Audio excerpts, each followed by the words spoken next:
Bienvenidos, mi nombre es Carlos Castro. Vamos a explorar la inferencia basada en remuestreo, que es uno de los principales métodos para hacer inferencia cuando contamos con herramientas computacionales. Recuerden que nuestro objetivo principal para hacer inferencia es conocer la distribución del estadístico.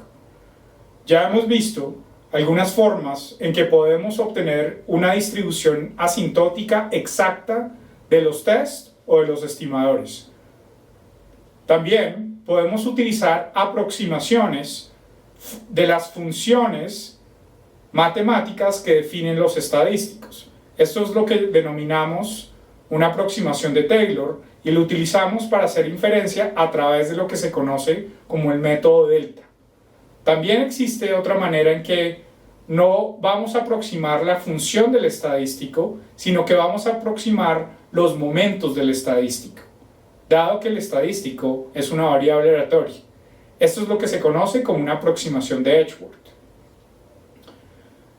Hay una dificultad cuando hacemos este tipo de aproximaciones y apelamos a la teoría asintótica, y es que no sabemos muy bien cuál va a ser el comportamiento de la distribución del estadístico en muestra finita.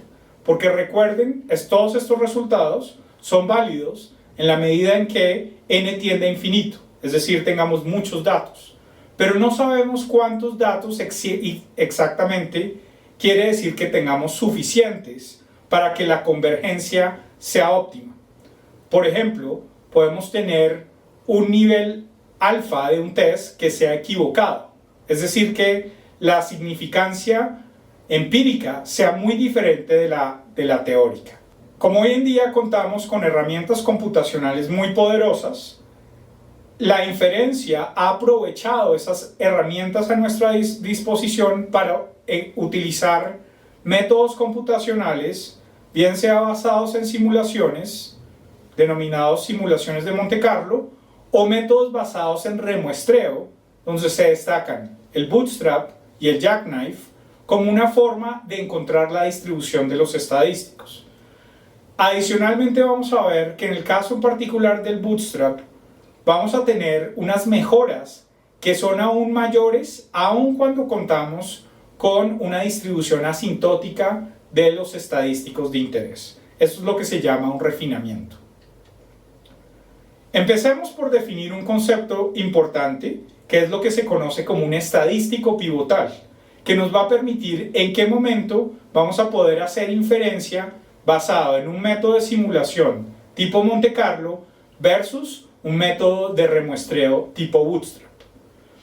La definición de un estadístico pivotal es algo que ya conocemos, porque en realidad es otra manera de denominar un estadístico anciliar.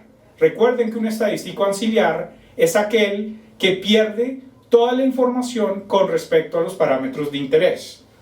Voy a presentar un ejemplo de lo que sería un estadístico pivotal en este contexto, que es muy sencillo. Se denomina el Z-score. El Z-score no es otra cosa que la estandarización de una variable normal de tal manera que la variable aleatoria resultante no dependa ni de un parámetro que corresponde a la media o la varianza. Por lo tanto, siempre va a tener la distribución normal estándar y por lo tanto no depende de ningún parámetro. Es una forma relativamente sencilla de obtener lo que sería un estadístico pivotal. Para desarrollar un test estadístico en este contexto, partimos de una muestra de datos que tiene una distribución que vamos a denominar f sub 0. Estamos en un contexto de distribuciones paramétricas, entonces esa distribución está indexada por un parámetro θ. Nuestro objetivo va a ser conocer la distribución del estadístico. Recuerden que el estadístico va a ser una función de la muestra que tenemos y vamos a denotar como la distribución de ese estadístico como una función g. Implícitamente, como el estadístico es una función de los datos, esa distribución g va a ser una función de la distribución de los datos f sub 0. El problema es que generalmente f sub 0 es desconocido porque cuando yo estoy haciendo estadística lo único que tengo es la muestra a mi disposición. Pensemos en los datos que provienen del mercado financiero. No conozco cuál es el verdadero proceso de generador de datos que generó, por ejemplo, los datos de los precios de una acción. Por lo tanto, f sub 0 es desconocido si mi muestra son los datos de una acción a lo largo de un año. Si un estadístico que voy a aplicar a esa información es pivotal, entonces su distribución va a ser anciliar con respecto al parámetro de interés, que sería un parámetro que hace parte del proceso generador de datos. Eso es una condición bastante fuerte para imponer. Sin embargo, va a ser la condición que nos va a permitir utilizar un método de simulación como Monte Carlo para poder conocer la distribución del estadístico. También podemos utilizar Monte Carlo en el caso en que conozcamos plenamente la distribución que generó los datos. Pero de nuevo, eso generalmente lo vamos a utilizar es para probar los estadísticos. En otro contexto, vamos a tener una herramienta de remuestreo donde utilizamos la muestra que ya contamos, y es lo que se conoce como el bootstrap, que no requiere que el estadístico sea pivotal. Entonces esto abre la posibilidad a que se pueda utilizar de una manera amplia el método de bootstrap para hacer inferencia y para reconstruir la distribución de los estadísticos de interés. ¿Cómo vamos a reconstruir la distribución G que corresponde a la distribución del estadístico? De nuevo, como mencionamos anteriormente, si vamos a hacer simulaciones de Monte Carlo, necesitamos una de estas dos propiedades, o que el estadístico sea pivotal, de tal manera que en la construcción del estadístico garantizamos que esto no dependa de unos parámetros que han generado los datos. O por el otro lado, conocemos el verdadero proceso generador de los datos. Por ejemplo, eso se va a dar cuando estamos haciendo una estimación bajo la hipótesis nula. Porque generalmente cuando imponemos una hipótesis nula en un test estadístico, estamos definiendo lo que es el proceso que generó esos datos. En el caso en que vamos a utilizar un método de inferencia basado en el tipo Bootstrap, es un método que no requiere ni que conozcamos la distribución verdadera de los datos, ni por el otro lado que el estadístico sea pivotal. Esta fue introducida por Efron en 1979. Va a ser una herramienta verdaderamente poderosa para reconstruir los errores estándar de un estimador o también llevar a cabo la construcción de los intervalos de confianza. En particular cuando no conocemos el proceso que generó los datos sobre los cuales se ha generado o construido este estimador. Lo que vamos a hacer es reemplazar la función de distribución de los datos por su función de distribución empírica, que la vamos a denotar por f sub n. Y luego vamos a utilizar esta función de distribución empírica de los datos para evaluar y reconstruir lo que sería la función de distribución empírica del estimador, que lo vamos a denotar como g sub n. ¿Por qué funciona? Porque en la medida en que tengamos más datos, hay un argumento asintótico. Cuando n tiende a infinito, tenemos muchos datos, entonces la función de distribución del estadístico y f sub n en particular, que es la función de distribución empírica de los datos, va a converger a la verdadera función de distribución de los datos, f sub 0. Y por lo tanto van a coincidir g sub n evaluada en f sub n con g sub n evaluada en f sub 0. Ahora vamos a describir cómo se lleva a cabo un remuestreo tipo Bootstrap. Primero tenemos nuestra muestra, que la vamos a denotar como X. Sobre esta muestra podemos reconstruir la función de distribución empírica de los datos. A partir de esta función de distribución empírica, vamos a poder generar nuevas muestras de la variable o de la muestra X, del mismo tamaño de la muestra original, para garantizar que siempre podamos reconstruir una muestra con características similares. Vamos a hacer un proceso de remuestreo con reemplazo. Eso quiere decir que cuando sacamos un dato de la nueva muestra, no vamos a eliminar ese dato del potencial pool de datos que podemos sacar, de tal manera que garanticemos que cualquier dato lo podemos sacar con la misma distribución empírica que tenía originalmente la muestra original. Realizamos varias muestras de la muestra original. Estas van a ser las muestras tipo Bootstrap, y luego podemos evaluar el estadístico en esas nuevas muestras. Vamos a repetir este procedimiento tantas veces como tengamos esas nuevas muestras. Vamos a denominar la cantidad de veces que generamos esas nuevas muestras como B mayúscula, y por lo tanto vamos a tener un vector del estadístico evaluado B veces, donde B queremos que sea un valor muy grande, usualmente 10.000 o 100.000 muestras tipo Bootstrap. Luego, si queremos reconstruir el valor Bootstrap del estadístico, podemos calcular la media sobre todas las valores el valor del estadístico para cada una de las muestras Bootstrap. Pero además de eso, con esas diferentes muestras Bootstrap del estadístico, lo que contamos es con una verdadera distribución del valor del estadístico, y podemos no solo calcular su media, sino cualquier otro tipo de momento que sea importante para nuestro proceso de inferencia. Existen diferentes tipos de Bootstrap.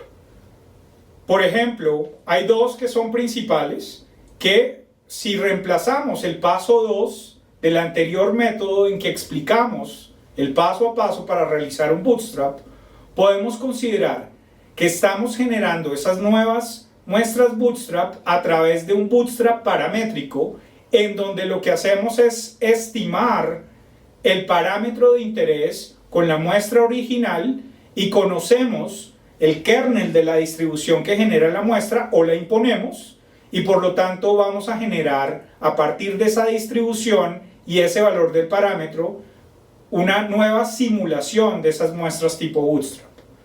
Por el otro lado, también podemos coger la distribución empírica de los datos y sacar esas nuevas muestras a partir de esa distribución empírica, que es lo que se conoce como un Bootstrap no paramétrico, y es usualmente el tipo de Bootstrap que más se utiliza. Por el otro lado, tenemos otra distinción de tipos de Bootstrap que depende de las características de los datos o los hechos estilizados incorporados en esos datos. Dos muy particulares en econometría. Primero, en el caso en que tengamos una situación de heterocedasticidad, donde existe una dependencia entre la variable exógena y la variable dependiente, tenemos que ser muy cuidadosos a la hora de hacer ese proceso de remuestreo. Por lo tanto, para garantizar que esa relación se está manteniendo durante esas muestras tipo Bootstrap. Entonces lo que vamos a hacer es no un Bootstrap independiente de la variable dependiente y la independiente o exógena, sino que vamos a coger esos pares ordenados para reconstruir de manera organizada y garantizando el mismo comportamiento de los datos en la reconstrucción de las nuevas muestras. Esto es lo que se llama como un pairs bootstrap.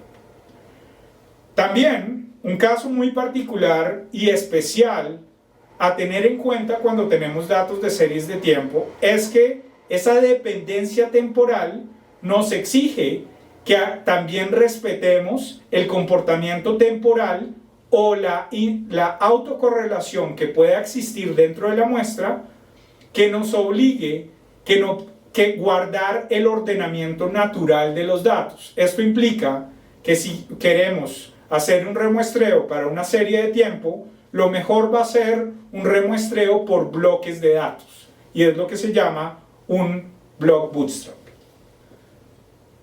¿Qué propiedades tenemos del método bootstrap?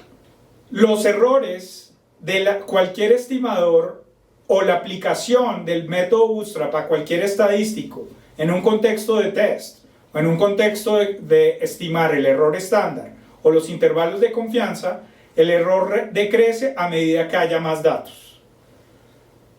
Adicionalmente, el test bootstrap o el procedimiento de utilizar un bootstrap en un estadístico, el error decrece mucho más rápido que para un test asintótico.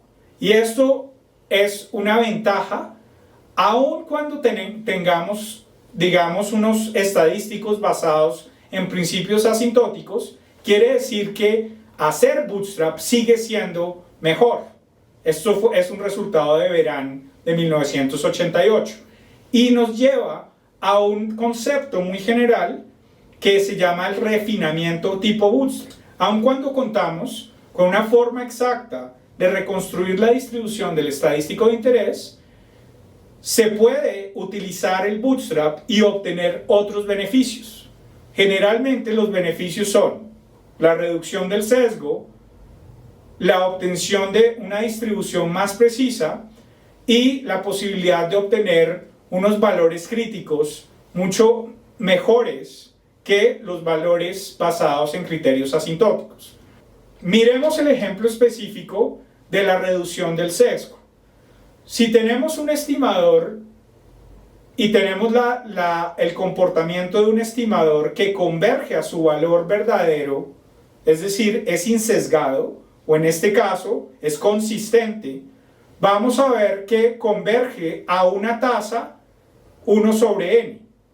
Pero si además de eso al estimador hacemos un proceso de ajuste tipo bootstrap, como es el segundo caso, la convergencia del estimador o del valor esperado del estimador a su verdadero valor poblacional es mucho más rápido cuando hacemos una corrección tipo bootstrap. Aquí la convergencia es a una tasa 1 sobre n al cuadrado. Por lo tanto, cuando n tiende a infinito, el refinamiento tipo bootstrap nos va a dar una mejor tasa de convergencia para obtener un estimador insesgado.